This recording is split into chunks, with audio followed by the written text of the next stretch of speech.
नमस्कार दोस्तों, stock market studies में फिर से एक बार आपको बहुत-बहुत स्वागत है। तो आप सब लोग कैसे हैं? प्लीज़ मुझे कमेंट्स करके बताना। तो आज मैं फिर से आपके सामने कुछ इम्पोर्टेंस कंपनी का अपडेट शेयर करने वाला हूँ। तो इस वीडियो को पूरा लास्ट तक ज़रूर देखना, क्योंकि इस वीडियो के अंदर सिर्फ कंपनी के अपडेट ही नहीं, मैं जिस तरीके से टेक्निकली चार्ट पैटर्न को यूज़ करके स्विंग ट्रेडिंग करता हूँ, शॉर्ट टर्म पीरियड का काम करता हूँ, वो मैं आपके साथ शेयर करूँगा।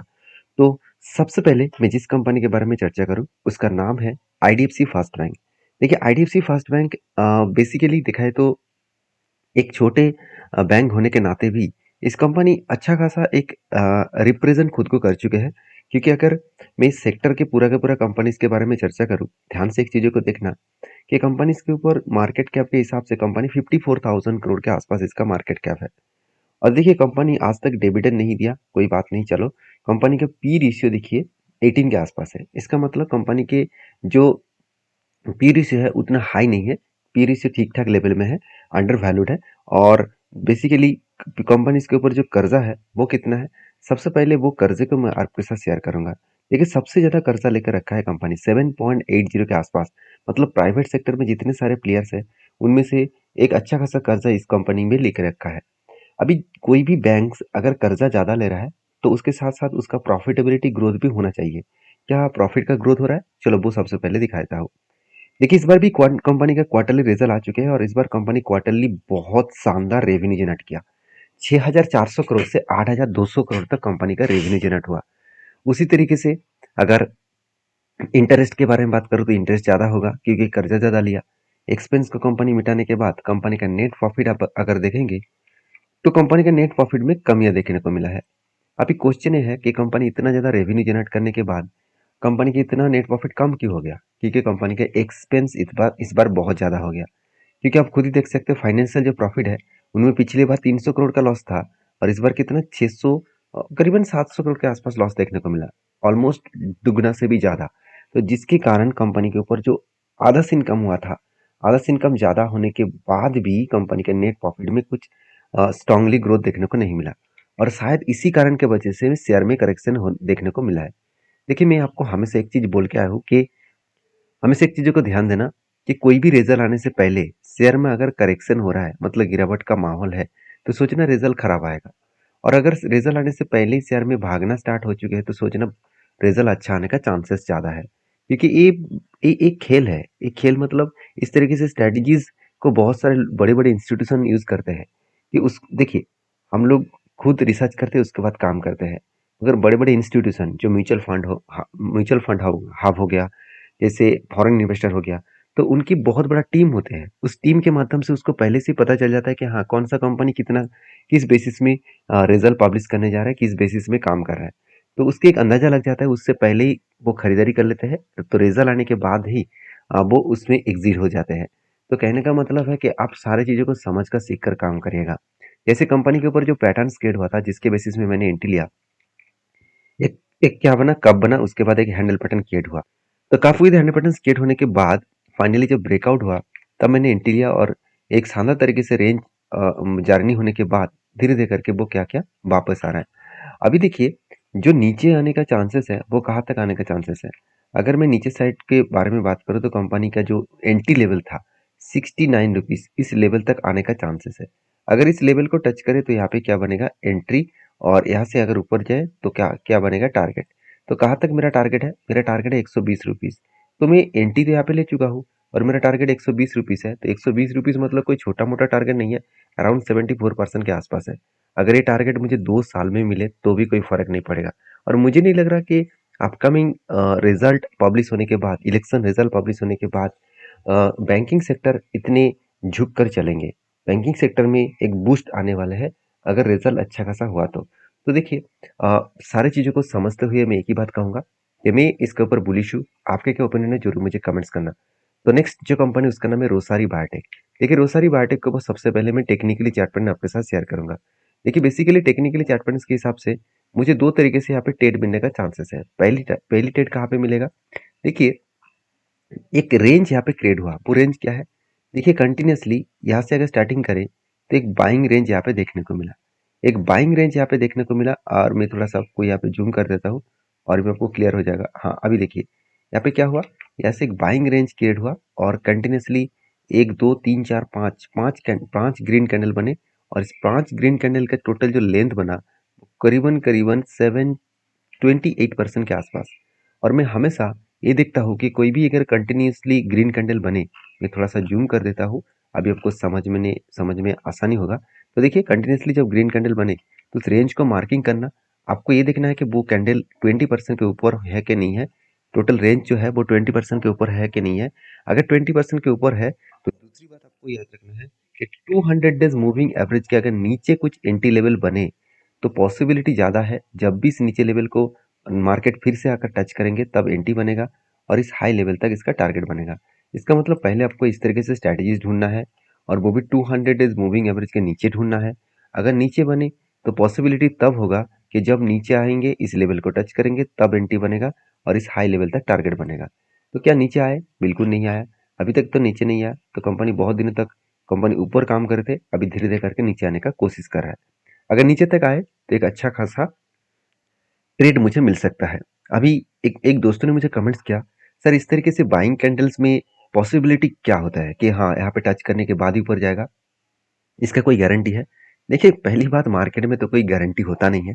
जो लोग आपको बता रहा है कि स्ट्रेटेजीज 100% गारंटी है, तो मेरे हिसाब से वो बेकार बात बता रहा है। क्योंकि मैं आज तक काम करके देख चुका हूँ, कोई भी स्ट्रेटेजीज 100% सही नहीं है। उसमें आपको प्रेडिक्शन करके चलना पड़ता है, कभी-कभी वहाँ पे लॉसेस भी झेलना पड़ता है, कभी-कभी आपको अच्छा खासा प्रॉफिट मिलता है। हाँ, ज़्यादा से ज़्यादा टाइम मैं देख चुका हूँ, इस स्ट्रैटेजीज़ में मुझे प्रॉफिट मिला। बहुत कम टाइम में प्रॉफिट, लॉस नहीं हुआ, मैंने लॉस बुक नहीं किया, मगर टाइम बहुत लगा। मान के चलिए जो प्रॉफिट मुझे 20% के आसपास मिला है और वो भी 2 साल लग गया। तो कभी-कभी इस तरीके से सिचुएशन बनेगा। तो बेसिकली जितने सारे यहाँ पे बायर एक्टिव हुआ था, वो बायर फिर से यहाँ पे एक्टिव होने वाला है जब इस लेवल को वो टच करेंगे। तो बाकी आपकी क्या राय है जरूर मुझे कमेंट्स करना, क्योंकि इसी तरीके से स्ट्रैटेजीज को मैं फॉलो करके काम करता हूँ। अगर इसी तरीके से स्ट्रैटेजीज को सीखना है तो चैनल को सब्सक्राइब और प्यारा से एक लाइक कर देना। और हाँ, आपका कुछ कमेंट्स है तो मुझे जरूर भेजिए, क्योंकि आपके कमेंट्स का मैं इंतजार बहुत बेसब्री से करता हूँ और हर एक का कमेंट्स में एक एक करके पढ़ता हूँ। और इस कंपनी के ऊपर मैंने ट्रेड लेने का जो डिसीजन लिया उसके पीछे रीजन भी है। पहली बात, कंपनी का जो वैल्यूएशन है उसके बारे में चर्चा करो तो वैल्यूएशन सस्ते में है। अगर आप पी रेशियो को देखेंगे तो आपको सब कुछ पता चलेगा। एक टाइम पी रेशियो कहाँ पे तक चला गया था, 80 टू 90% के आसपास, सॉरी 90 रुपीज के आसपास। और आज पी रेशियो कहाँ पे है, 30 के आसपास। तो एवरेज पी रेशियो निकल के आ रहा है करीबन 49 के आसपास। तो इस बात को याद रखना कि कंपनी का जब भी पी रेशियो सस्ते में है तो उस कंपनी में फिर से जर्नी होने का चांसेस देखने को मिल सकता है। अभी देखिए रोसरी बायोटेक, बेसिकली कंपनी के जो सेल्स इस बार हुआ वो भी शानदार देखने को मिले। एक्सपेंस कंट्रोल करने के बाद नेट प्रॉफिट 29 करोड़ से 34 करोड़ तक देखने को मिला। मतलब एक बेस्ट तरीके से नेट प्रॉफिटेबिलिटी ग्रोथ होता देखने को मिले है। अभी एज ए इन्वेस्टर, प्रोमोटर से लेकर एफएसडीएस पब्लिक, हर किसी के पास अच्छा खासा इन्वेस्टमेंट इस कंपनी के ऊपर देखने को मिलेगा। तो कैसे इन्वेस्टर इन्वेस्टमेंट किया उसकी एक झलक मैं आपके साथ शेयर करूंगा। जहाँ पे म्यूचुअल फंड का क्या राय है वो देखना बहुत इंपॉर्टेंस है, क्योंकि म्यूचुअल फंड ने सिर्फ जून मंथ में ही बाई, सॉरी जनवरी मंथ में ही बाई किया था। बाकी देखिए फरवरी, मार्च, अप्रैल, इस तीनों मंथ में म्यूचुअल फंड ने क्या किया, क्वांटिटी को सेल अप किया। तो इस बात को आपको भी नोटिस करना होगा। तो आपकी क्या राय है इस कंपनी के ऊपर जरूर मुझे कमेंट्स करना। नेक्स्ट जो कंपनी उसका नाम है clean science and technology. Clean science and technology के बारे में बात करूँ तो बेसिकली इस कंपनी के ऊपर एक चीज़ को याद रखना, क्लीन साइंस एंड टेक्नोलॉजीज एक केमिकल सेक्टर के आज जितने छोटे कंपनी आपको दिख रहा है, फ्यूचर में शायद इतना छोटा कंपनी रहने का चांसेस ही नहीं है, क्योंकि कंपनी बहुत शानदार है। इसके ऊपर डिटेल्स वीडियो मैं इस हफ्ते में आपके साथ शेयर कर रहा हूँ। आप संडे के दिन इसका डिटेल्स वीडियो आपको मिल जाएगा, तो प्लीज़ इस वीडियो को देखना। मैं डिटेल्स में इस कंपनी के बारे में चर्चा किया हूँ। तो क्लीन साइंस एंड टेक्नोलॉजी के बारे में एक ही बात कहूंगा कि कंपनी के ऊपर जो लोग सोच रहे हैं कि लास्ट कुछ क्वार्टर्स में कंपनी का कुछ खास परफॉर्मेंस नहीं हुआ, सेल्स एक ही जगह पे अटक के पड़े हुए हैं और एक्सपेंस मिटाने के बाद कंपनी का नेट प्रॉफिट अभी भी ग्रोथ नहीं हुआ है, उसके लिए बता दूं सर, इस कंपनी के ऊपर नहीं, पूरा का पूरा केमिकल सेक्टर में इस तरीके से हालत आपको दिखेगा। क्योंकि केमिकल सेक्टर में जो ग्रोथ होना चाहिए था वो ग्रोथ लास्ट 2 ईयर्स तक ग्रोथ कम हो चुके हैं, ग्रोथ रुक चुका है। तो ग्रोथ रुकने के कारण ही इस कंपनी के ऊपर भी एक प्रेशराइज देखने को मिला। और एक चीज को आप नोटिस करना, कंपनी के बैलेंस शीट में इस टाइम में कंपनी के पास कोई भी कर्जा नहीं है। कंपनी के रिजर्व बढ़ता हुआ चले गए और कंपनी खुद के बिजनेस के ऊपर अच्छा खासा पैसा भी लगाते चले जा रहा है। तो ये जो पैसा लगाया जा रहा है वो CWIP में, मतलब कैपिटल वर्किंग इन प्रोसेस में। तो कुछ कैपिटल कंपनी वर्किंग प्रोसेस में लगा रहा है, तो ये बेस्ट तरीका है। इस तरीके से प्रोसेसिंग में अगर पैसा लगाया जाए तो एक अच्छा खासा ग्रोथेबल सिचुएशन देखने को मिल सकता है। बाकी एज ए मतलब इन्वेस्टर के बारे में बात करूँ तो प्रोमोटर से लेकर FIDS पब्लिक हर किसी के पास अच्छा खासा इन्वेस्टमेंट है। तो मैं जरूर कहूँगा इस कंपनी के ऊपर फोकस रखिए। और रही बात इस कंपनी के जो इन्वेस्टर है उसके बारे में बात करूँ, आप खुद ही देख सकते हैं म्यूचुअल फंड ने कुछ क्वांटिटीज को सेल अप किया है। 4.5% होल्डिंग था वो, सॉरी 5.24% का होल्डिंग था, वो घट के 4.22% हो चुके हैं। और FS ने क्या किया, कुछ क्वांटिटी को एडिंग किया। पहले 4% होल्डिंग था, वो बढ़ के 5.5% के ऊपर हो चुके हैं। तो कहने का मतलब यही है कि कंपनीज के ऊपर जब भी आप काम करने के लिए जाए, ये सारे पॉइंट्स को ऑब्जर्व जरूर करना। और क्लीन साइंस एंड टेक्नोलॉजी के ऊपर मैं जो स्ट्रैटेजीज के लिए इंतजार कर रहा हूँ वो भी एक रेंज स्ट्रैटेजीज है। कंपनी यहाँ पे भी कंटिन्यूसली बाइंग का रेंज क्रिएट किया था, और जब भी इस बाइंग रेंज को टच करेंगे तो यहाँ पे मैं कुछ क्वांटिटी एडिंग करूंगा, और उसके बाद मेरा टारगेट रहेगा इस हाई लेवल तक। तो बाकी इस कंपनी के ऊपर आपके क्या ओपिनियन है जरूर मुझे कमेंट्स करके बताना। नेक्स्ट जो कंपनी उसके उसके बारे में बात कर, उसका नाम है दबांगगिरी शुगर्स कंपनी लिमिटेड। तो दबांगगिरी शुगर्स कंपनी लिमिटेड बेसिकली एक 1000 करोड़ के नीचे चलने वाला कंपनी है, और सॉरी 1000 करोड़ के मार्केट कैप की कंपनी है। और बेसिकली इस कंपनी के ऊपर एक अपडेट जल्द से जल्द आपको देखने को मिलेगा।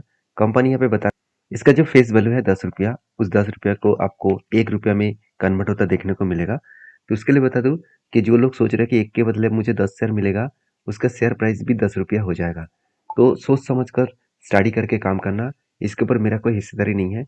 हाँ, मैं सिर्फ एक अपडेट देने के लिए मैं आपके साथ इस वीडियो को शेयर किया हूँ, और ये सारी इन्फॉर्मेशन एजुकेशन पर्पस में था, क्योंकि मैं कोई सेबी रजिस्टर्ड पर्सन नहीं हूँ कि जहाँ पे मुझे बाई सेल आपको रिकमेंड करना है। मेरे तरफ से कोई भी रिकमेंडेशन नहीं है। मेरा काम है सारी चीज़ों को आपके साथ शेयर करना एज एजुकेशन पर्पस में। आपका काम है उसको वेरीफाई करके काम करना है। मिलते हैं नेक्स्ट वीडियो में, तब तक के लिए धन्यवाद।